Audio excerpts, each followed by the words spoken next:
Coucou tout le monde, je voulais vous faire une petite vidéo, première vidéo pour moi sur YouTube.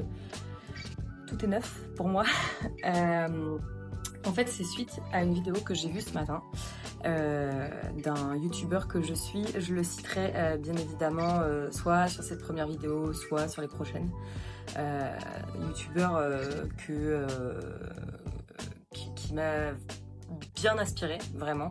Et pourtant qui est à l'antinomie de la femme, je dirais. Je voulais débuter cette vidéo déjà par me présenter parce que je pense que beaucoup de gens pour suivre quelqu'un sur YouTube ont besoin d'atomes crochus et ont besoin de s'identifier aux personnes. Si je suis comme ça, je ne suis pas du tout dans une destination géniale et magnifique. Je suis en France, encore, malheureusement. Vous allez voir pourquoi je vous dis ça plus tard. Donc voilà, donc je m'appelle Chloé, j'ai bientôt 32 ans. Je vis en France depuis toute petite. Je suis issue d'une classe populaire, très populaire. Alors je viens pas non plus des HLM ou d'une banlieue en périphérie d'une grande ville. Pas du tout, j'ai eu la chance avec mes parents de vivre à la campagne.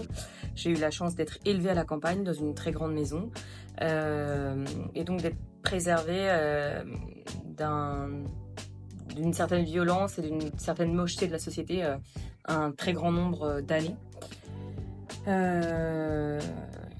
Jusqu'à mes à peu près 19 ans, ou là 18-19 ans. Ou là 18 ans, on va commencer par 18 ans. Après votre baccalauréat, je pense comme tout le monde, je pars pour faire des études de droit en fac à Bordeaux. Et là, même pas de claque de réalisme, hein, mais un système français où je me dis ok, là il n'y a personne qui est là pour t'aider, il n'y a personne qui est là pour te dire de faire tes devoirs, il n'y a personne qui est là pour te dire ce que tu dois faire. Et bien évidemment, j'échoue. Donc je n'ai pas ma première année. D'ailleurs, je n'aurai jamais d'année de fac. En fait, j'avais déjà pour projet des concours pour être gendarme. Ce que j'ai été du coup durant 7 ans. Pareil, je vais vous faire en fait, je pense, des vidéos. Je vais pas tout vous raconter dans une vidéo parce que ça serait pas cohérent. Si les vidéos marchent, vous me poserez des questions et j'essaierai d'y répondre. C'est hyper bizarre, ça sert presque de thérapie pour moi. Je suis désolée pour la qualité, je suis désolée pour tout ce qui n'est pas parfait, voilà. Oui, et je disais, je crois que j'ai même pas fini ma phrase. Je disais, je ne suis pas dans une destination exotique en ce moment. Si je suis habillée comme ça, vraiment en débardeur, c'est qu'en fait, on est le 30 juin précisément. Je vais poster cette vidéo le 30 juin. Et on est en pleine période de canicule en France. Parce que, donc je vous ai dit que j'avais 32 ans, mais je suis aussi mariée depuis 5 ans et en couple depuis 7. Et nous avons 2 enfants. 2 petits garçons qui sont en bas âge. Le dernier a 2 ans et demi et le premier a 4 ans et demi. 4 ans. Non pas et demi, pas encore, 4 ans. Forcément, quand vous avez des enfants, vous vous confrontez en fait à d'autres administrations françaises et là, c'est folklorique. Je pense que je vais l'apprendre à personne. Hein. Je pense que ce n'est que mettre en fait une goutte d'eau de plus au moulin que vous avez déjà et que vous alimentez déjà en regardant, si vous regardez la télévision et les informations que je ne regarde plus du tout. Je ne lis pas, je ne lis pas d'informations. Enfin, tout ce qui n'est pas essentiel à mon développement personnel, à mes compétences, donc en formation, en apprentissage, que ce soit d'une langue, que ce soit pour mon boulot, tout ça, je ne regarde pas, ça ne sert à rien, voilà, donc je ne le fais pas. Je ne le fais plus, j'ai changé, puisque bien évidemment avant, je dirais pas comme tout le monde, parce qu'il y a des gens qui le font pas, mais je regardais beaucoup les informations, en fait c'est quelque chose de très anxiogène et très inutile, c'est de la perte de temps, donc j'ai supprimé ça. Avec mon mari, en fait, on a pour projet de partir, voilà. On a pour projet de s'expatrier de France, parce que c'est plus du tout un pays en relation avec nos valeurs, en fait. Je pense que pour beaucoup de monde, hein, je dis pas le contraire, on ne veut pas laisser en fait un pays à nos enfants ravagé, donc que nos enfants soient en danger, parce qu'on a peur de ça. Hormis nos enfants, bah, nous-mêmes, bien évidemment. Je ne parlerai pas de nos familles, puisque nos familles, en fait, sont des gens qui sont majeurs, adultes et capables de prendre leurs propres décisions. Pareil, dans d'autres vidéos, peut-être que si vous me le demandez, hein, peut-être que je vous expliquerai pourquoi. Voilà, on a chacun, avec mon mari, nos 2 expériences. Moi, j'en ai une très forte, voilà, comme je vous l'ai dit, j'ai été gendarme. J'ai commencé en fait en venant de la campagne. J'ai commencé ma carrière en banlieue parisienne. Quand vous êtes gendarme, je pense que vous êtes confronté à la réalité, en fait. À la réalité, alors, difficile à dire ça, la réalité. Le problème, c'est que vous voyez beaucoup de choses négatives. Donc, si vous restez dans ce négatif, vous ne voyez plus que le négatif. Mais même en sortant, si vous voulez, là je ne suis plus gendarme depuis déjà 5 ans. Même en sortant de ce négatif, le négatif en fait reste. Il ne me plaît plus en France, donc voilà, je vous ai parlé tout ce qui est aspect sécuritaire. Je pense que j'enfonce des portes ouvertes, hein. Clairement tout le monde le sait. Même au fin fond de votre campagne, vous n'êtes plus en sécurité, hein. Faut être honnête. Vous l'êtes un peu plus, mais pas totalement. J'ajoute à ça du coup l'État. On vit dans un État communiste en fait. On a nos assurances, on paye nos impôts, on travaille, tout est régulier, on a notre maison parce qu'on a acheté notre maison, tout est carré et pourtant on arrive en permanence à vous faire suer. Moi, cet État qui cherche en fait à avoir du fric en permanence parce que l'État se gave en permanence, je peux plus. Je peux plus. Donc voilà, pour cette raison sécuritaire, cette invitation à faire en sorte que les gens en fait soient des assistés au plus haut point et cet état communiste au plus haut point qui vous prend 50% de votre salaire en fait. Il faudra que je vous en parle aussi. J'ai fait le total de ce que payait mon employeur et de ce que moi je payais sur mon salaire. Je pourrais vous faire un détail, je pourrais même prendre ma fiche de paye parce que j'ai rien à cacher en fait. Je pourrais même prendre ma fiche de paye, j'ai fait un total de ce que par mois payait mon patron ainsi que moi-même comme cotisation pour la sécurité sociale. Donc pareil, la sécurité sociale en France, beaucoup de Français, en fait, tout ce que je vais vous dire là, c'est complètement à contre-courant et complètement différent, à mon avis, de ce que vous avez pu entendre toute votre vie.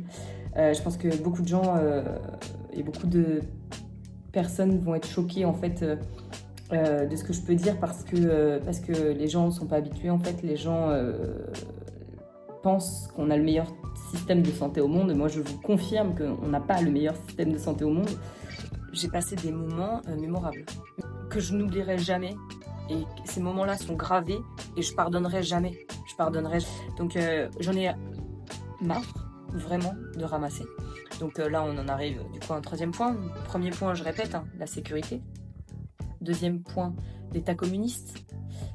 D'ailleurs, c'est lié à mon 3e point qui est la santé. Du coup, on en revient à ma fiche de paye, ce dont je parlais au début. Ma fiche de paye, je peux vous faire le détail. Alors, je vais vous faire une grosse touche. En brut, je vais vous parler en brut.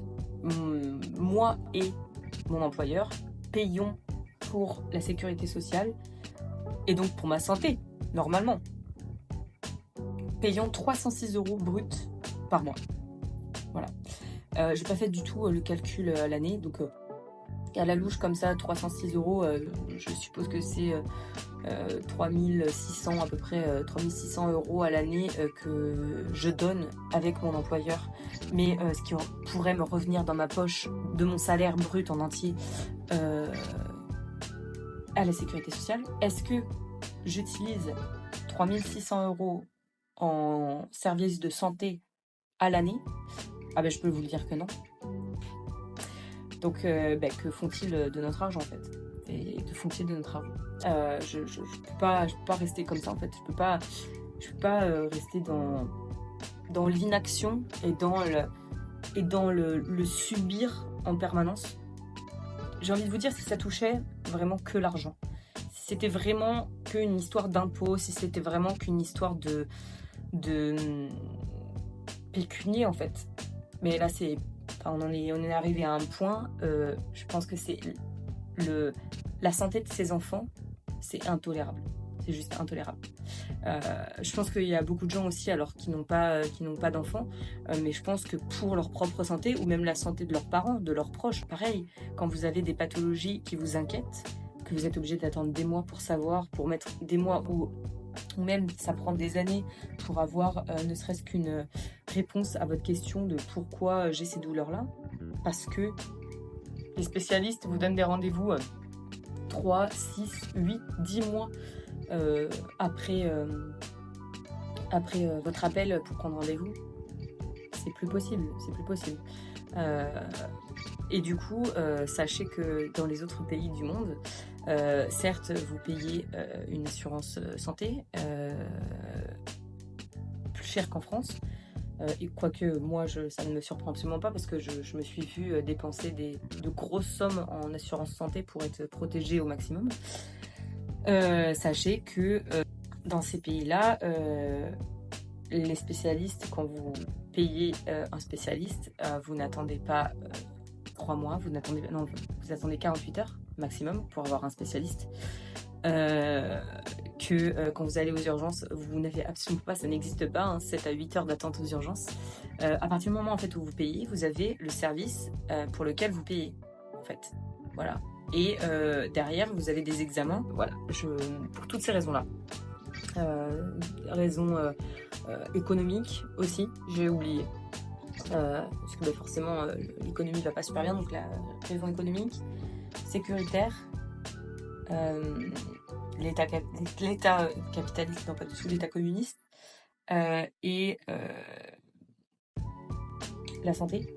Et puis j'ai oublié, parce que je voulais vous en parler, mais j'en parlerai probablement pareil dans une autre vidéo, l'éducation. L'éducation, enfin, juste, je vais essayer, je suis déjà à 27 minutes 30, je vais essayer de vous la faire courte. Pour ceux qui ont des enfants, juste faites un comparatif. Faites un comparatif, prenez, pareil, hein, je peux revenir avec vous en détail sur les projets pédagogiques si vous voulez. Prenez ce que vous aviez à apprendre et appris durant vos années, n'importe quelle classe. Regardez aujourd'hui ce qu'on demande aux enfants et ce qu'on a intégré. Donc voilà, pour tous ces points-là, j'aimerais que l'on s'expatrie. Pour être transparent avec vous, on s'est donné en fait une deadline avec mon mari. On s'est dit 2030. D'ici 2030, on a fait nos bagages, on a pris nos enfants et on est parti de France. Voilà. Et du coup, en fait, je me suis dit, ce serait bien, mais de documenter en fait nos pistes de réflexion, comment on allait faire, comment on allait pouvoir partir, s'en sortir. Et je me suis dit, pourquoi pas en faire des vidéos si ça peut aider d'autres gens en fait. Je me suis dit, pourquoi est-ce que moi et mon mari, si on y arrive, pourquoi est-ce qu'on n'expliquerait pas aux autres et pourquoi est-ce que les autres ne pourraient pas voir de où on part et où on va en fait, tout simplement. Il y a plein de trucs que j'ai pas dit. Je voulais vous dire aussi quand même un truc important parce que pareil en lien avec le youtubeur que je suis et qui m'inspire plein d'idées. Là, on est tous les deux en CDI actuellement. Mon mari et moi, on a acheté une maison. Du coup, tout ça, pour l'instant, pareil, on n'a pas du tout en fait d'idée. Est-ce que on va revendre notre patrimoine immobilier en an? Je ne sais pas. Parce qu'en fait, pareil, je pourrais vous faire un détail de la maison dans laquelle on vit, mais en fait, c'est une très vieille et grande bâtisse, puisque la maison fait 300 mètres carrés. C'est 3 étages de 100 mètres carrés. enfin 3 étages. Vous avez un rez-de-chaussée et 2 étages qui font 100 mètres carrés chacun, avec 1200 mètres carrés de terrain. Donc tout ça, ça s'entretient. On pense à s'expatrier, pas sur place, pour régler les problèmes avec les locataires. Je sais pas, vous avez des locataires aujourd'hui qui vous demandent de changer les ampoules. Des ampoules dans cette maison, j'en ai... Je peux même pas vous les compter. Tout ça, en fait, c'est vraiment à réfléchir. On va essayer, en fait, on essaye, en fait, de fluidifier notre vie, si vous voulez. Et pareil, pour reprendre, du coup, les arguments de ce youtubeur, je sais très bien, en fait, actuellement, je suis en CDI, mais je suis en complet télétravail.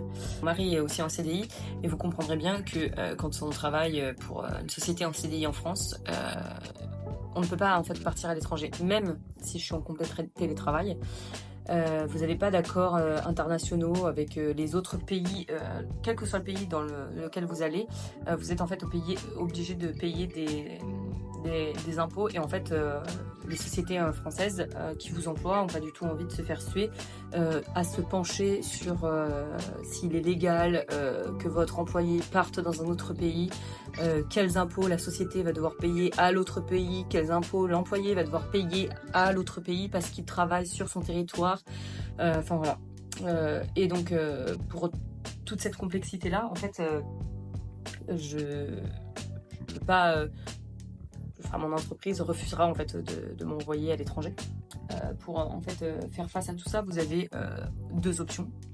Mon mari, lui, n'est pas du tout en complet télétravail, hein, il travaille sur le terrain, c'est ce que je vous disais tout à l'heure. Il a un véhicule de société, et il fait des interventions, donc voilà, c'est en France, ça ne peut pas être à l'étranger, ça ne peut pas être dans un autre pays. C'est une entreprise qui est internationale, hein, qui a d'autres filiales dans d'autres pays. Il pourrait demander sa mutation, mais ça prendrait des années probablement, et je ne sais même pas si entre filiales c'est possible de pays différents. Donc en fait il y a 2 options. Je sais que ma vidéo est super brouillon, mais on voulait pas. 2 options. Du coup, la première option que je pense que tout le monde pense, c'est travailler sur place. Mais si vous n'avez pas quel que soit le pays, si vous n'avez pas de compétences particulières, si vous n'avez pas de diplôme particulier, vous allez être payé en fait avec un salaire du pays. Et donc vous n'allez pas du tout vivre la vie d'expatrié comme vous l'entendez en fait.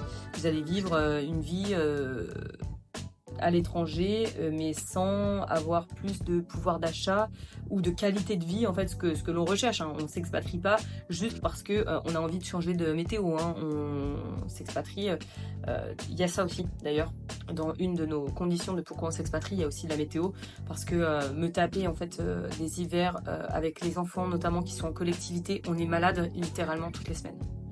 On a passé des hivers à être malade toutes les semaines, que ce soit les enfants ou nous, c'est infernal. Et donc se passer des petites maladies comme les angines, les gastro, les grippes, les rhinopharyngites, ce que vous voulez de tout l'hiver, qui dure quand même à peu près 6 mois, même si c'est pas l'hiver, les maladies elles commencent dès début novembre, facile, voire même octobre, et vous en finissez fin février, quoi, début mars, et encore.